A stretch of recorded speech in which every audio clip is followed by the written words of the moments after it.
Welcome to the Slop Temple. We pray this video helps. In this video, I will explain how to reset your PC's uptime. Many modern computers use a feature called fast startup, which can prevent a complete shutdown, keeping your uptime counter running.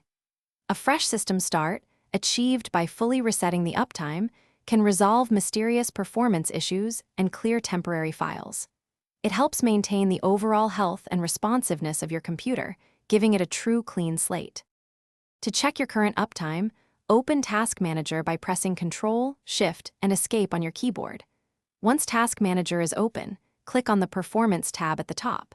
From there, select CPU in the left pane, and you will see Uptime listed on the right side.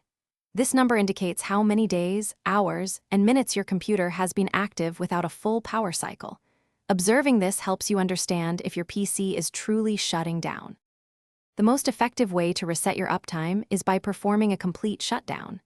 Many operating systems utilize fast startup to reduce boot times, but this often keeps the uptime counter running. To bypass this, simply hold down the Shift key on your keyboard while clicking Shutdown from the Start menu's power options. This forces a full power cycle, ensuring your uptime is reset to 0 and giving your system a truly fresh start. If your uptime remains stubbornly high, you might need to permanently disable fast startup in your power options. Search for Power Plan in your system settings, then select Choose what the power buttons do.